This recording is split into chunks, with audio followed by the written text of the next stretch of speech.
I am here interviewing Doug Meekum, and I'm Belle Stanton. So, first question is, what were your feelings towards the war? Feelings were confused. I was in basically all the grades Mm-hmm. during the war. Yeah. And so you'd hear pros and cons Uh-huh. all the time. And especially when you got to junior high and high school, you heard a lot about the draft dodgers, the guys Yeah. that were trying to flee over to Canada or Mexico or whatever to get out the draft. The war was not a popular war Uh-huh. because it seemed like it had never been really declared a war. We were originally sent as a peacekeeping group, and so they never really they played defense more than they played offense during the war, and it seemed like there was just a lot of life being lost for really no reason. Yeah. Yeah, we were trying to keep the South Vietnam free from communism because North Vietnam was communist, and so we're trying to keep the communism spreading, but they really didn't ever go on an all-out offensive like they did in previous wars. Okay.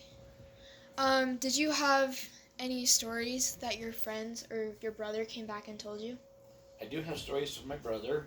Okay. He didn't go into kind of like what Grandma said. Yeah. That when people come back from the war, they really didn't talk about what they did. Mm-hmm.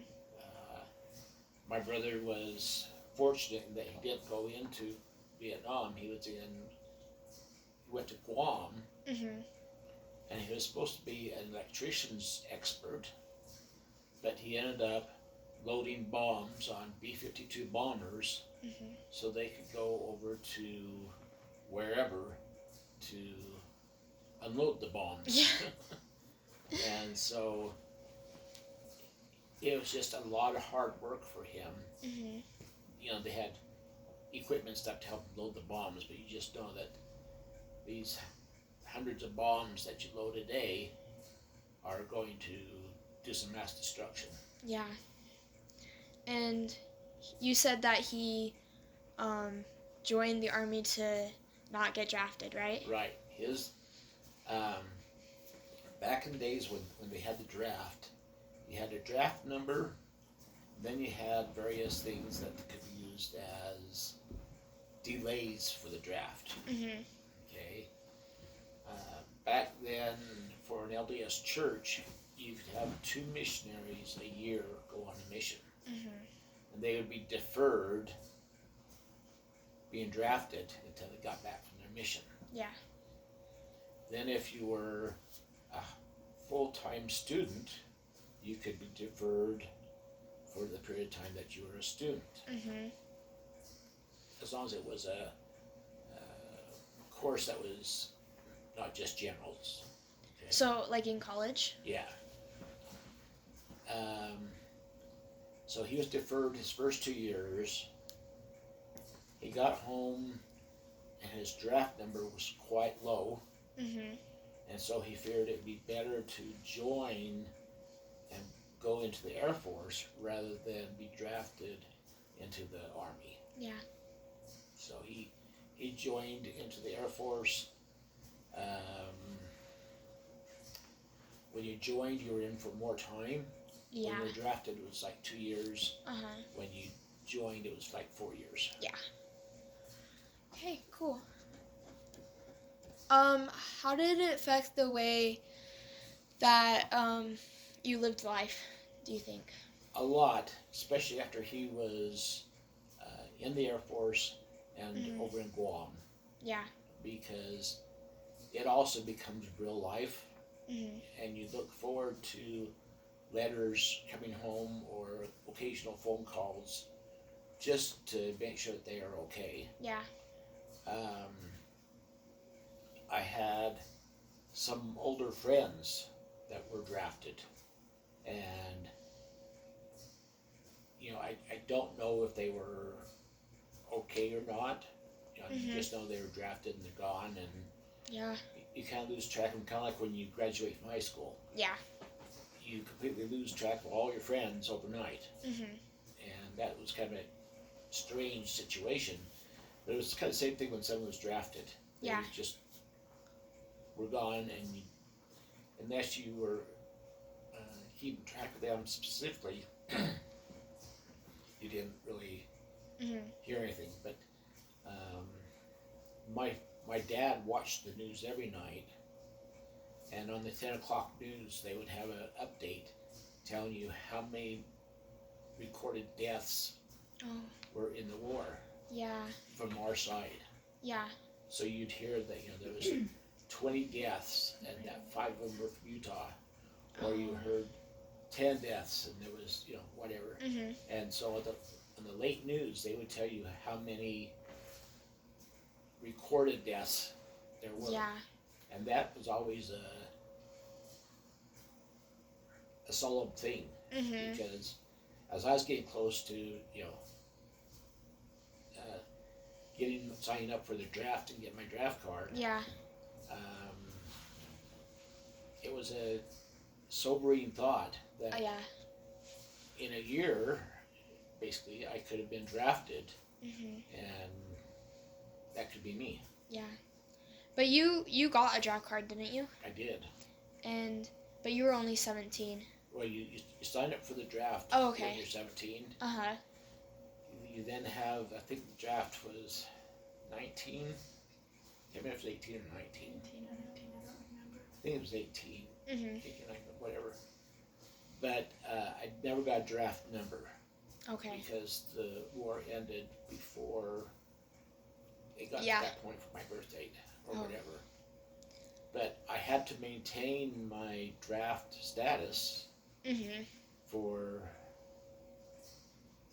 it was like 15 years. Or something. Oh, I don't know. So I was like 30 or something like that. That's right. I had to, every time I moved, I had to update my address for the draft. Yeah. In case they came back. Yeah. For the draft. Yeah. I had to update my information. Yeah. Yeah.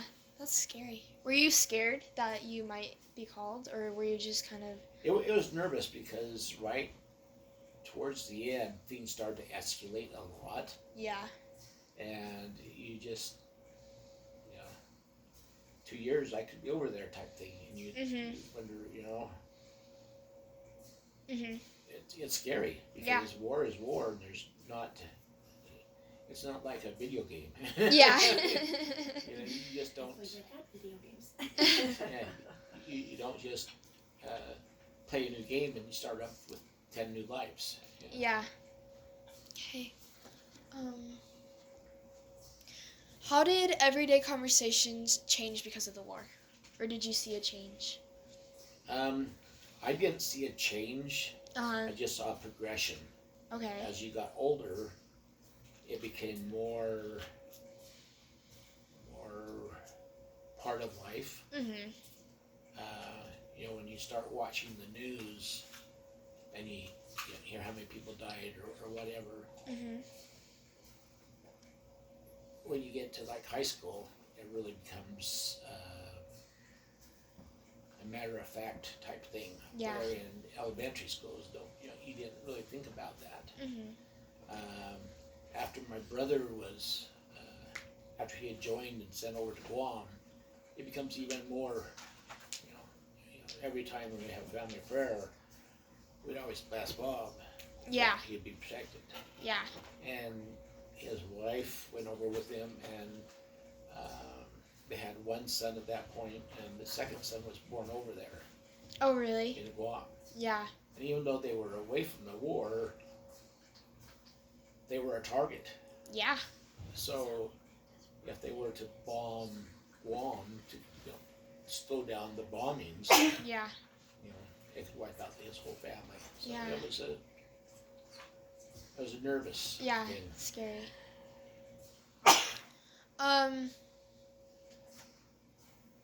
Did you know much about Vietnam at the time? Like why they were doing it? There was quite a bit because a lot of times in our history classes, Okay. they would talk about current history. Yeah. So you would hear about why there's a lot Uh-huh. of talk about what is going on in the war, Yeah. why the war's being fought, all that type of stuff. So especially in like junior high and high school, it Mhm. became more of a conversation piece. And as students become more involved in government, Yeah. you know, like you get into various clubs in high school, and Yeah. they kind of teach you these things. It was a subject of a lot of discussion. Mhm. You always had the day when it was an assembly in school, Uh-huh. and you had the Army and Navy and Air Force and Marines all coming to talk about why you should think about becoming Uh-huh. a member of their service. Your service. And you know, it was, yeah. These are the benefits if you join us now. If you if you get Oh, drafted, yeah. you don't have as much to say Yeah. about what you do. About what you do. It's cool.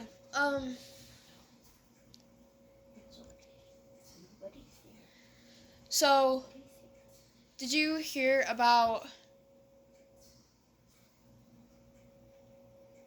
sorry. So did you hear about a lot of people being drafted? Like a lot of your friends? Yes, And you know, when I was a sophomore, uh-huh. when I became a senior, a lot of the seniors at that time were being drafted. Yeah. So you, whether they were in your neighborhood or wherever, yeah, you heard quite a bit. And what was I gonna say? Was there like a lot of them that were trying to avoid the draft? Or were they more Not really in the area where I grew up, mhm. because you tend to be a little bit, I think the area of Utah tends to be a little bit more patriotic. Uh-huh. You know, you do what your country asks you to do, Yeah. type thing, and you didn't have as much of the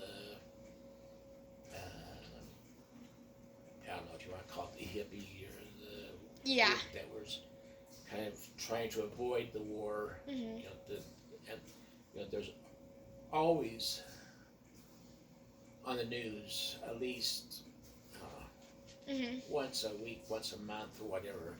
Mhm. You always saw anti-war protests, Yeah. and you know they're full of the peace signs and Yeah. the whatever, and it was just, for lack of better words, the hippies, Mhm. the flower children, whatever, that were trying to make their thoughts felt as to what Mhm. their feelings were on the war and why we shouldn't have this war, Uh-huh. and on and on and on and on. But the people you lived by, they didn't think that? No, Okay. And where did you grow up in Utah? in Salt Lake, In Salt Lake? yeah. Okay. Do you think all of Utah was like that, or just like kind of where you were in Utah? And do you think it depended on your socioeconomic status? Economic status, that's too many syllables. Would poor people be more inclined to support the war, and more rich people would be more inclined to dodge? I don't think so. Don't think so. I think it was strictly based on what your tendencies were and the way you were brought up to think, you know, Mhm. whether you're patriotic or you're not. So you felt like most of Utah was kind of patriotic? As a general rule, Yeah. yeah. Okay. I'm sure there were spots that were not, but as a general rule. Yeah. And so you were in high school when the war was going on, right? Yeah, in fact, it was stopped or declared. It's April of 1975, Yeah. and I graduated the following May. So Okay. it was right up until Mhm. I graduated, that it was a subject of discussion. Yeah. And when did it start? Like, when did you like first remember it happening? Like, do you remember what grade you were in or where you were at? My oldest brother went on his mission when I was in like 5th grade, Yeah. 4th grade. Uh-huh. And I knew that he was lucky to go on a mission because he got a deferral for 2 years. Uh-huh. So probably from 4th grade on, I remember being affected by Uh-huh. the war and what its effects were. Okay. Perfect. Did you know anything about it? Did you know anything about Vietnam before the war? About the country? About communism? Knew a lot about communism. Yeah. That was a subject of school. When I was in geography in junior high school, I was talked about the world geography, Mhm. Vietnam and Cambodia and a lot of those areas around there was discussed because Yeah. That's in the news right now. Mhm. And they were, for good or bad, whatever, Mhm. they used a thing called Agent Orange. Okay. It was a deforesting agent. Uh-huh. So the Vietnam is a very thick, lush forest type environment. Yeah. And as a result, flights overhead could not see anything unless they had cleared an area for a town or whatever. Mhm. Well, the government started using this Agent Orange to spray and it would defoliage Mhm. the forest. Mhm. All you had left is just the tree limbs and stuff. All the leaves and stuff would be dead. Yeah. And so they could theoretically use that to find the enemy Mhm. better. It had a lot of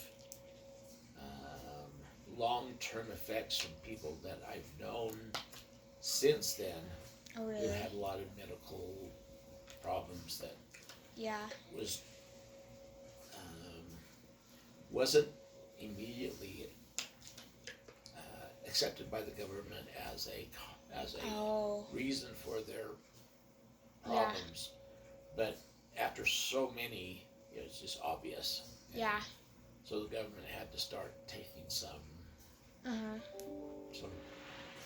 responsibility for using that Agent Orange. Interesting.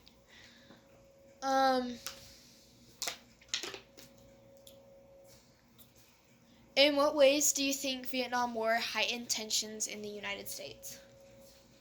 It was mostly just the people that were for the war and those that were against. Mhm.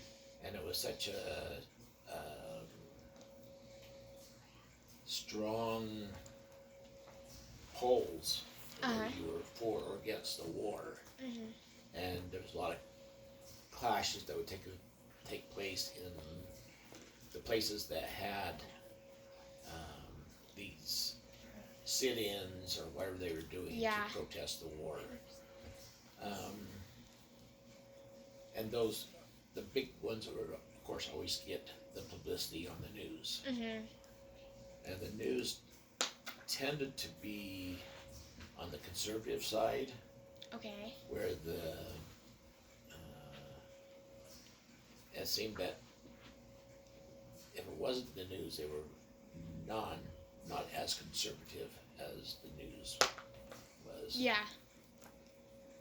Okay. Is there anything else you want to add? I have a question. Okay. Do you think that started the polarization that we have today in politics and government? I think so. Really? Mom's question was, did that polarization that happened during the Vietnam War somehow progress to the point where we have it today in politics? Mhm. I think very much so. Okay. because you have those that were not really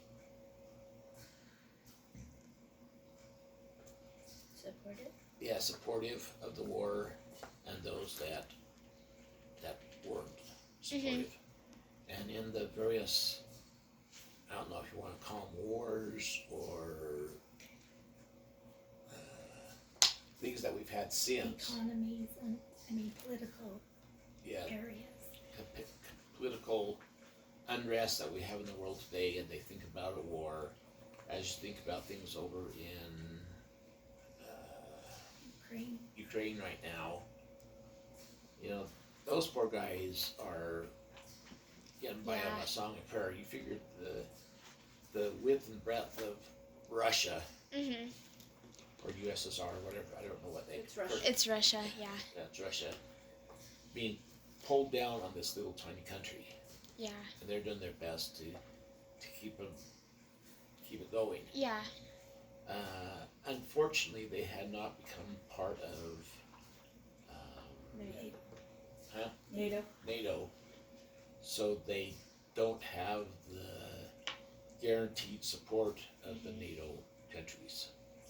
Even though we are helping, we aren't actually participating. Yeah. Whereas if there would have been a NATO thing, we would have just gotten in there and it would have easily turned into World War III. Interesting. Okay. Because that's how all the world wars started. Yeah. Was one country or another was Germany, we can being just say. aggressive.